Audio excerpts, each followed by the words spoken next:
Welcome to another edition of Green is Good. This is the Go Green edition of Green is Good. We're here in Seattle, Washington, beautiful downtown Seattle. And our first guest today is Leonard Garfield. He's the Executive Director of the Museum of History and Industry. Welcome to Green is Good, Leonard. Thank you, John. It's great to have you guys in Seattle. Oh, we're happy to be here. This is such a beautiful city.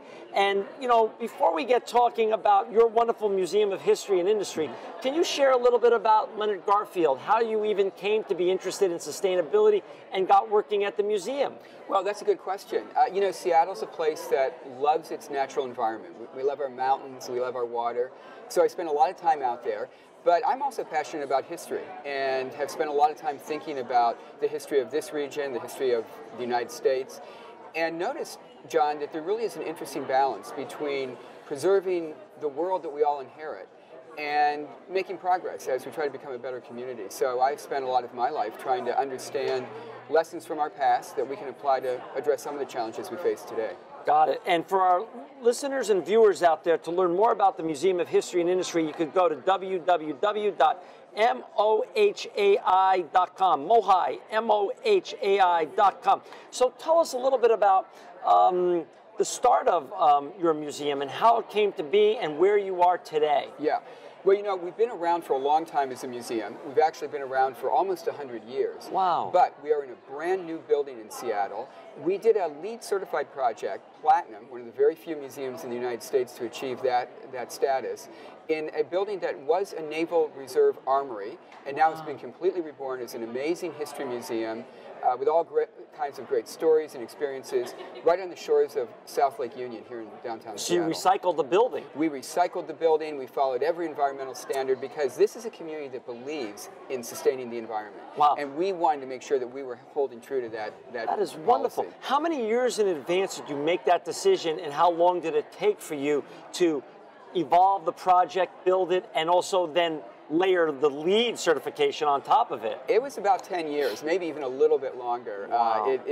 Like any great project, it takes a lot of planning, a lot of thought, and then a lot of doing to actually get it done. We opened in late 2012, so we've been at the new museum for about 2 years now. So what inspired you and other leadership of your colleagues to not only go do that kind of project, but more importantly to then to make it a LEED building? Because if you said there's very few museums right now that are LEED certified, Yeah. I mean, what was your paradigm that you wanted to follow, and what was the blueprint? You know, we had a commitment to this community, and we tell the story of this community. We safeguard its history. And this is a community that has been built on a belief in the power and the richness of the natural environment.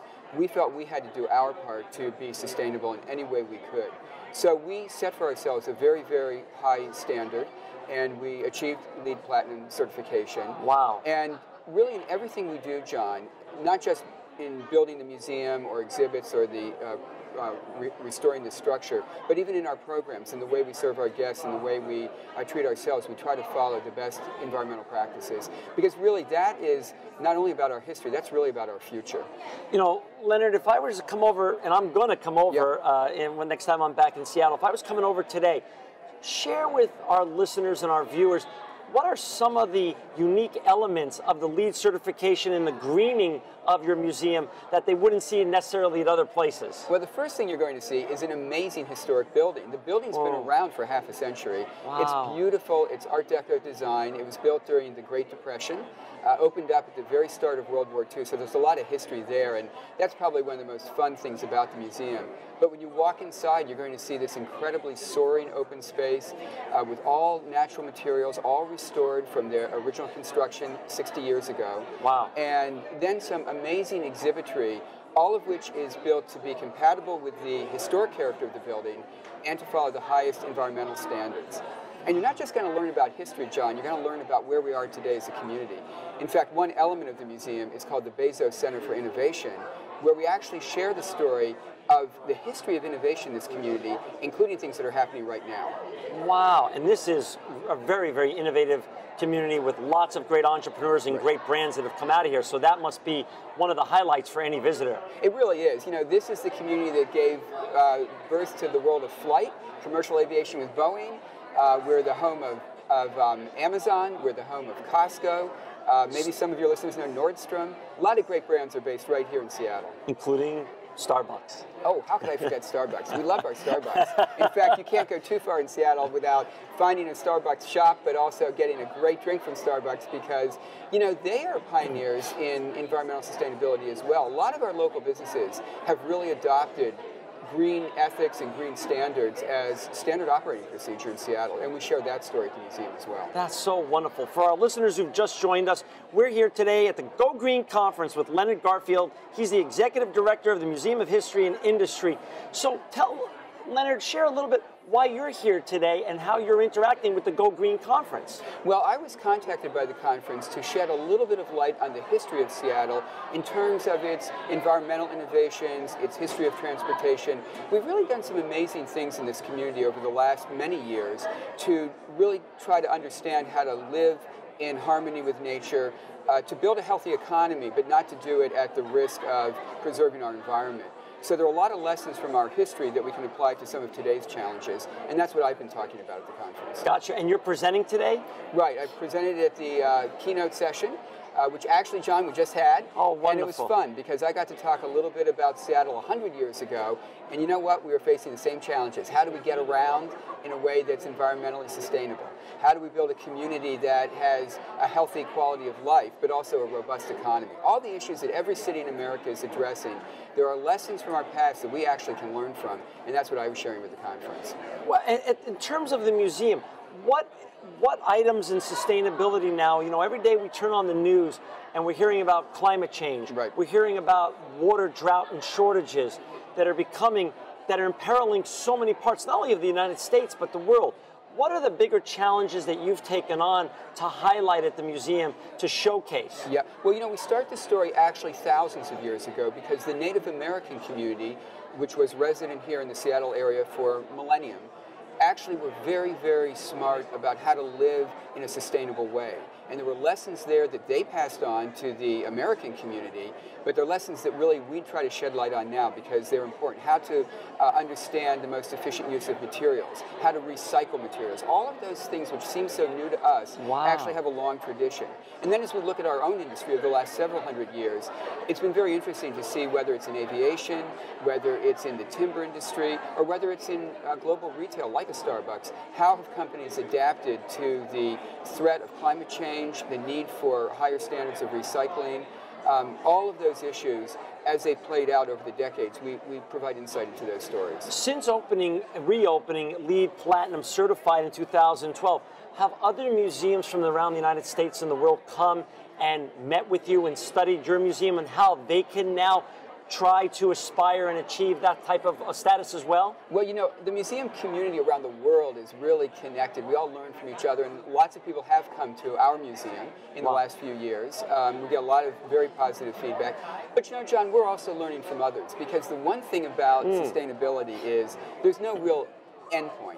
It's always learning more. It's always being better. It is a journey. And so just as we've been able to share our success with museums around the country and around the world, we're learning from others as well because there's always some way to even be better. We're all facing such a major change in the decades to come with climate change and dealing with just the population increase.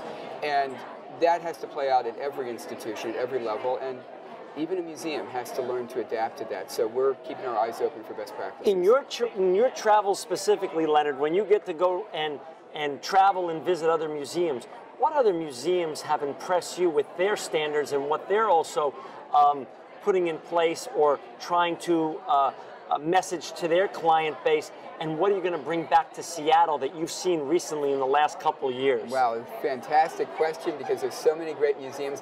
You know, Miami is a place where some of the most amazing new museums, science centers, and aquarium are being built. I encourage people to go to Miami and check out the whole museum scene. They're looking at some extremely advanced ways of using sustainable architecture to really understand how that can be part of the cultural experience.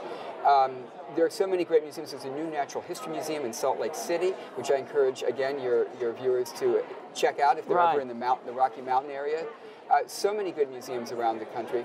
And of course, I know you're from New York. Yeah. We can't forget the brand new Museum of Modern Art, which is so phenomenal. And the Guggenheim Museum is going to be doing a giant expansion, which is going to be really, really exciting. So I keep my eyes open for that one. With regards to the sustainability revolution coming to the United States, Leonard, we seem to be late adopters compared to Europe. But China and Asia seems to be wanting to quickly catch up and get with it in terms of sustainability. Yeah. When you travel abroad, what do you see? Is the same trend similar with regards to museums and how they're curated and run and built and operated as well in Europe and China and other parts of Asia? Well, here's a factoid. Yeah. Every year, 3,000 new museums are opening in China. Now, that may not be a factoid that we'll go to the bank with, but that is a statistic that was recently shared with me just yesterday by some museum professionals. Wow. And even if that number is not exactly accurate, we know that museums are opening almost every day in China. And they know that they've got, and not just in the museum industry, but in every aspect of their built environment, they are facing a country that is seriously plagued by high levels of pollution, great stress from a growing and increasingly urbanized population, and they really are looking to Europe and to the United States for best practices. It will be interesting to see how you can accomplish rapid growth and do it in a sustainable way, because one of the things about sustainability that we've learned, and other folks in Seattle have learned as well, is that sustainability begins with thoughtfulness. It begins with planning. It really begins by thinking 100 years, even 1,000 years out before you take step one. So sometimes racing to the finish line is not always a recipe for the most sustainable solution. But we'll see. Growing economies are exciting places, and certainly the United States in recent decades was a growing economy that grew at the risk of protecting our environment. Let's go back to the Museum of History and Industry.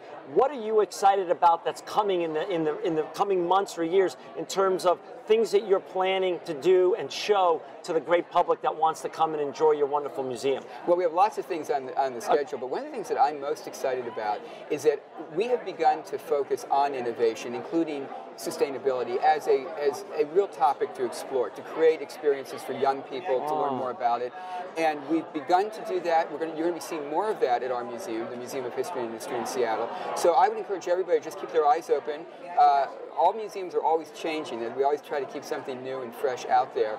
But our focus on innovation, I think, is going to be our most interesting focus over the next few years, because we don't often think of a history museum as a place to learn about what's happening now, but we understand that history really is being made by people today, and we want to share that story with everybody. So in other words, for our audience out there, if they're interested in innovation, sustainability, entrepreneurship, history, your museum is a place for them. The Museum of History and Industry in Seattle, we love it when people come. We're open every single day of the year except Christmas and Thanksgiving. So if you're in Seattle, come visit us. Wonderful, and thank you. I'm going to come visit you, and I'm going to come visit your museum next time I'm in Seattle. For our audience out there, again, it's the Museum of History and Industry, www.mohai.com, mohai.com. Leonard Garfield, you're very inspiring. You're a sustainability superstar and truly living proof that green is good. Thank you, John. Thank you so much.